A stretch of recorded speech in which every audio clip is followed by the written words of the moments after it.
Students very good morning. आज हम एक छोटा सा पार्ट और कर लेते हैं। वैसे तो एनसीईआरटी में है नहीं, लेकिन फिर भी आपको पता होना चाहिए। क्योंकि टेरिडोफाइट क्या है? They are first vascular plant. सबसे पहली बार जो वस्कुलर टिश्यूज डेवलप हुए हैं वो किस में डेवलप हुए हैं? टेरिडोफाइट में। इसका मतलब इसके बाद वाले जितने भी प्लांट ग्रुप हैं उन सभी में वस्कुलर टिश्यूज प्रेजेंट है, लेकिन उनमें से सबसे प्रिमिटिव कौन है? टेरिडोफाइट। फिर टेरिडोफाइट से एडवांस कौन होगा? जिम्नोस्पर्म। फिर जिम्नोस्पर्म से एडवांस कौन है? एंजियोस्पर्म। तो इनमें हम ये भी देख लेते हैं कि इनके वस्कुलर टिश्यूज में क्या चेंज आता है। बेसिकली जब हमने टिश्यू वाला चैप्टर पढ़ा था तो हमने कहा था कि दो तरह के वस्कुलर टिश्यूज होते हैं, एक होता है जाइलम और दूसरा होता है फ्लोएम। जाइलम चाहिए होता है for the conduction of water and mineral, for the conduction of water and mineral, और फ्लोएम चाहिए होता है for the conduction of food,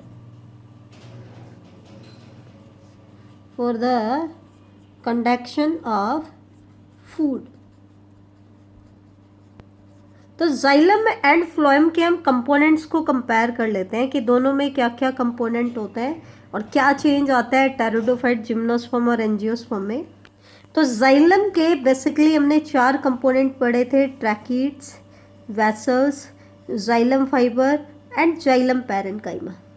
actual में ये जो कंपोनेंट होते हैं ना, जो आपका टिश्यू वाला चैप्टर है वो कंपोनेंट बताता है एंजियोस्पर्म के, हायर प्लांट्स के। दैट मीन्स हायर प्लांट्स में आपके ट्रैकीड्स प्रेजेंट होते हैं, वेसल्स प्रेजेंट होते हैं, जाइलम फाइबर प्रेजेंट होता है और जाइलम पैरेन्काइमा प्रेजेंट होता है। ठीक है। Tracheid and vessel main conducting channel बनाते हैं वाटर के लिए।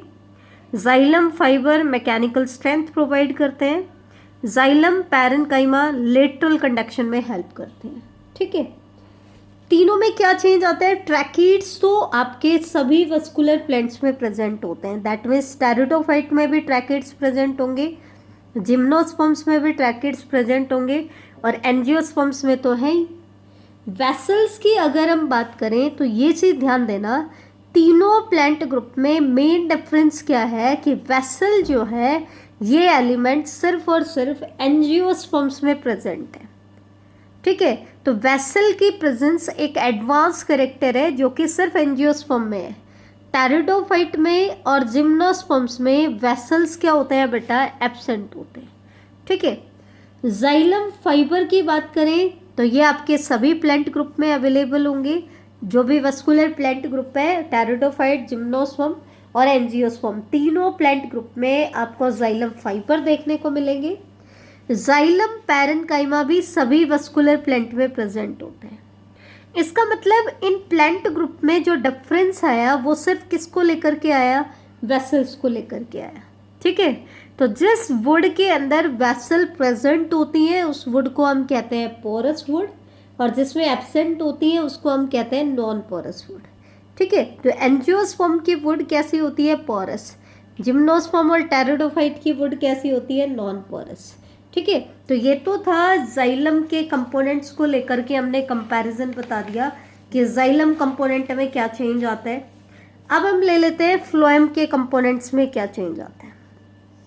तो जैसा कि हमने टिश्यू चैप्टर में पढ़ा कि फ्लोएम जो है वो भी एक कॉम्प्लेक्स परमानेंट टिश्यू है। 4 टाइप के टिश्यूज से बना होता है: sieve tube, companion cell, phloem parenchyma and phloem fibre. कौन कौन से हैं?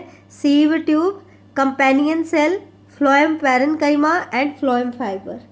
तो जैसा कि हमने आपके जाइलम में डिस्कस किया था, ये जो चारों कंपोनेंट हम बता रहे हैं ये एक्चुअल में हम एडवांस प्लांट ग्रुप के बता रहे हैं। दैट मीन्स एंजियोस्पर्म्स में सीव ट्यूब प्रेजेंट है, कंपेनियन सेल भी प्रेजेंट है, फ्लोएम पैरेन्काइमा भी प्रेजेंट है और फ्लोएम फाइबर भी प्रेजेंट है।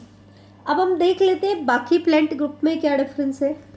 तो बेटा सीव ट्यूब जो होती है ना, ये सिर्फ और सिर्फ एंजियोस्पर्म्स में प्रेजेंट होती हैं। एडवांस कैरेक्टर है। कैसा कैरेक्टर है? एडवांस।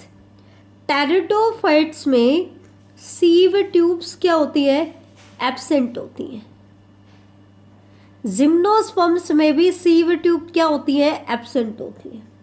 लेकिन फिर क्योंकि मेन कंडक्टिंग चैनल का काम तो सीव ट्यूब ही करता है, कंपेनियन सेल तो सीव ट्यूब को सपोर्ट करती है।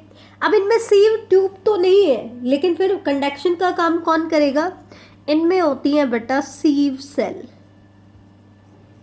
सीव सेल क्या होती है, प्रेजेंट होती है।